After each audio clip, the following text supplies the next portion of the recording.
Hey, what's up, you guys? With UFC 294 taking place just a couple weeks ago, I'm going to break down what is the future of the middleweight division, because I feel like we have so many questions regarding, 185, obviously the huge shocker that happened, earlier this year, actually back in September, just a couple months ago, with Sean Strickland, dethroning Israel Adesanya. So many questions to be asked. Please, you guys, like the video, comment down below your guys' thoughts, and subscribe. So, you guys, I'm going to break this video down in an easy format to follow. I'm going to give you guys just a couple of overall points that I want, to get out there, give you guys some little minor details, and then go ahead and give you guys my personal matchmaking at the end with how I would want to see 185 play out. The first point being Sean Strickland. Earlier, like I said, back in September, we had that crazy shocker, in Australia. Israel Adesanya versus Sean Strickland. Sean Strickland probably, in the biggest underdog win, upset, call it what you will, of the year. Beating Israel Adesanya, not by luck, not by chance, but some will say by fate. I mean, he beat Israel in every aspect that Israel is good at. He made him look like he did not belong in there with him, using his beautiful defense, his beautiful boxing, being in Izzy's face the entire time, and even at one time cracking him, putting down. I mean, the performance of a lifetime, best win of his career by a mile. And so after that fight, it seemed that, Dana White came out and he said, you're going to have to do the rematch. You absolutely do the rematch between Izzy and Sean Strickland. But that's where we go into point number 2. Khamzat Chimaev and Kamaru Usman. Just a couple weeks later, we would see at UFC 294 the matchup between Usman and Chimaev. Both guys, in Usman's, case, making his middleweight debut, and Khamzat, giving his third fight at middleweight, but this time finally staying in the weight class. Kind of a new debut in a sense. We saw Khamzat, come in huge, have his full frame at 185. We obviously can't say the same for Usman because he did, accept this fight on short notice. But still, though, nonetheless, both men went out there and gave a performance that, to me, made me wish that this fight was 5 rounds instead of 3. But, still, I mean, both guys looked amazing, especially Khamzat Chimaev.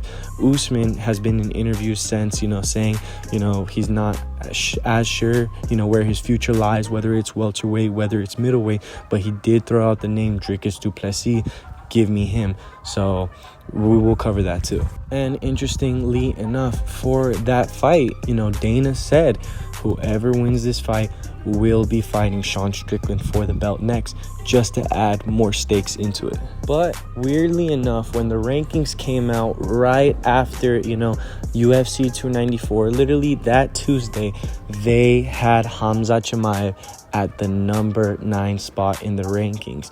And this is super important. This tells me what direction the UFC truly wants to take. And that goes right into my third point that I want to make, and that is Dricus du Plessis. Ever since July, Dricus du Plessis has to be the most disrespected fighter, not in the middleweight division, but in the whole UFC roster. The guy's undefeated, but looking at his past fights, I mean, everyone criticizes him, saying that he always gasses out, that, he just looks terrible. Even with having wins over Derek Brunson, Darren Till, everyone's throwing shade his way until in July, International Fight Week, when he fought Robert Whittaker for what was said at the time a number 1 contender spot. Some would say a guaranteed title shot. And going into that fight week, I mean, everyone said, Robert Whittaker by anything he wants to do. If Israel Adesanya didn't exist, Robert Whittaker would be, the best middleweight in the world with multiple title defenses, kind of like a Colby to Kamaru, kind of a Max to Volkanovski, Robert is in the same situation with Izzy. And Dricus goes out there in the first round, takes down Robert Whittaker, and puts an absolute statement, winning that round in a technical basis, at Robert Whittaker's game. And then as, to all our shock, we're like, dude, did Dricus really just take the first round? He goes out there in the second round and finishes him. Before this, like I said, with the cardio issues, he had surgery on his nose, so apparently that's why he wasn't being able to breathe. But I mean, he came into that fight looking like the best version of himself, putting the best performance of his career, finishing Robert Whittaker, and right after having a stare down face to face with Israel Adesanya. And the UFC said that was the fight to make: Israel versus Dricus du Plessis. And apparently it was going to happen in Australia, but unfortunately Dricus had an injury and had to be sidelined. That's where you enter Sean Strickland. But of course, we know how that story goes. Now I want to enter my fourth point, and that is Jared Cannonier. I'm sure when you look at today's landscape of the middleweight division, you would assume, okay, you have Dricus du Plessis in for a title shot, you have Hamza Chimaev in for a title shot, and you have potentially Israel Adesanya, rematching for a title shot. What a dominant champion.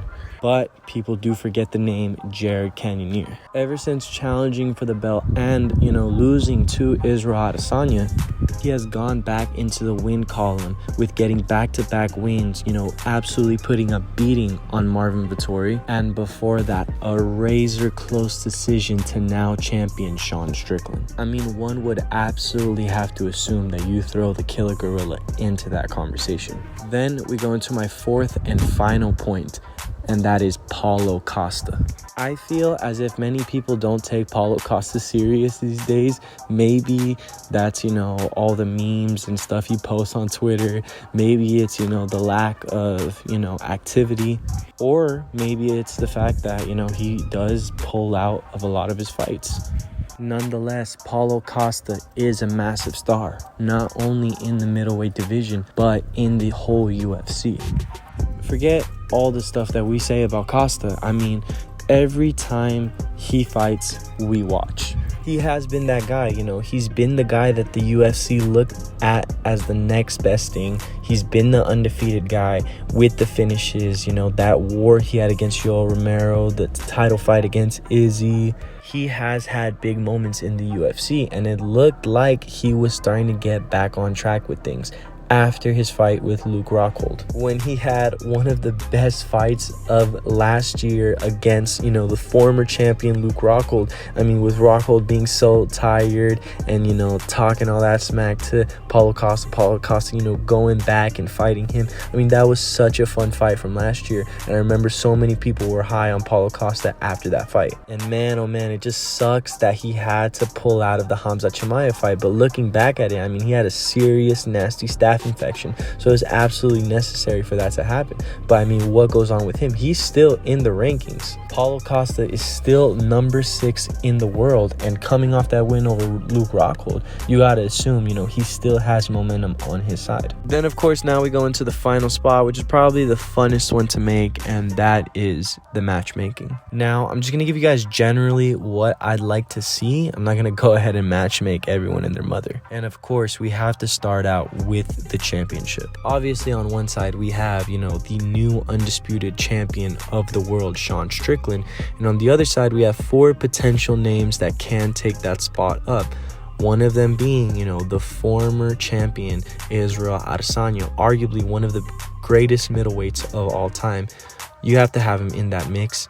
Jared Cannonier, the dark horse of the division, one of the biggest stars, of the UFC, Hamza Chimaev, and arguably the rightful number 1 contender, Dricus du Plessis. I don't want to see Israel get this rematch right now, right away. And the main reason being is because Israel has been, deservingly in the title picture for the last 3 to 4 years. You got to give the guy all the kudos in the world for what he's been able to accomplish, but right now is not his time. And later on, I'm going to be making a video about how he's already said that in 2027, he's going to return. Stay tuned for that one. But as for right now, the champion should, sit out. As for Jared Cannonier, I do believe that he still needs maybe one more win to get that title shot, and he has an amazing case. He's already fought Sean Strickland, razor close decision. That storyline is there. I just think right now is not the moment for him. Earlier in the video, I mentioned how the rankings came out and the UFC ended up giving Hamza Chimaev a number 9 spot.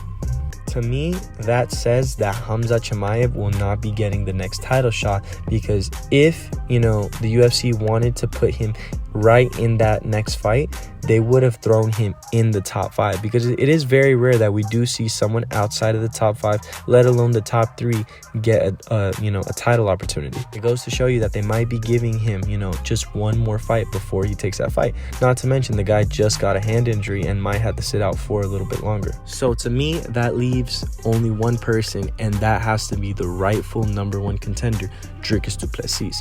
I don't think you beat Robert Whittaker the way you beat Robert Whittaker and not get a title shot in this world or any other world. I mean, let's say, bring another weight class, another scenario in here.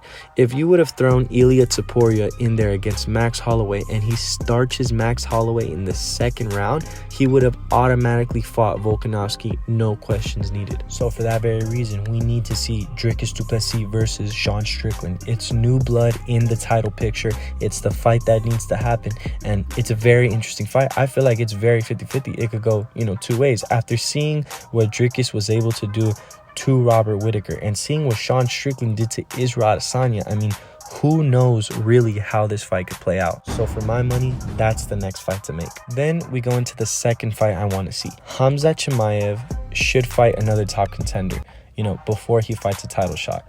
And for me, the perfect fight and the fight that makes the most sense is him versus Paulo Costa. I say you schedule it again. I know so many people are going to be mad at that.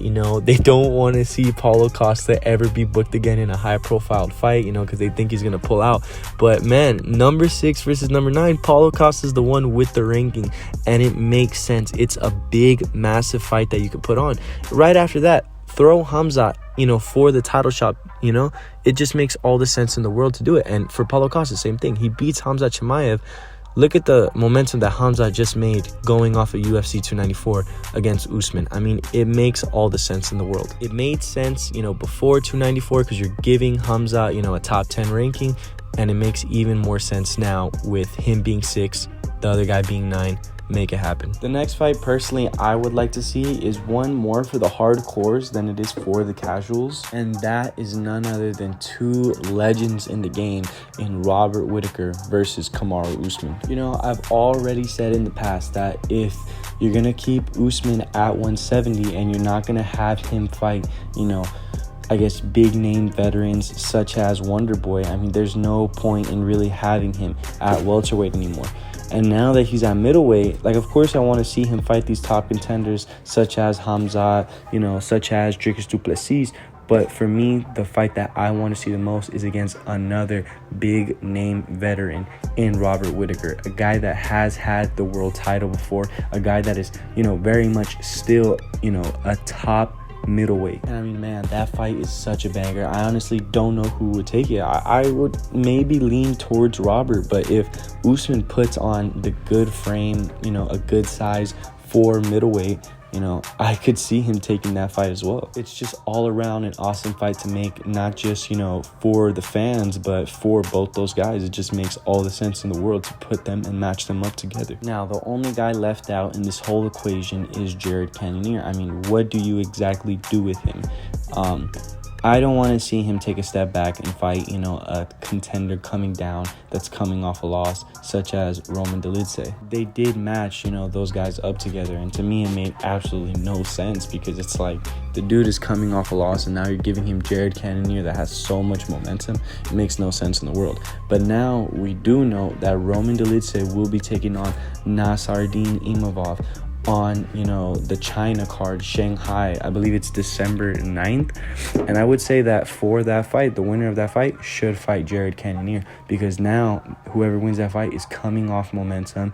Jared could beat that guy, stop him, and that would put him even more closer to a title shot. I don't think Jared would have to get another win after that. If you really think about it, in his situation, he would have already derailed the hype behind Marvin Vettori, beat another top contender, which whichever guy wins that fight in China, and then of course that razor close decision that we keep mentioning about Sean Strickland. So to me, those are the fights that make the most sense in the world. And honestly, I feel like this is definitely the direction the UFC should take, man. Hire me as a matchmaker, you guys. But man, middleweight is such a fun division now. I'm so excited to see what's going to happen, you know, how these all scenarios are going to all unfold, and I'm honestly really excited to see who ends up fighting for the title.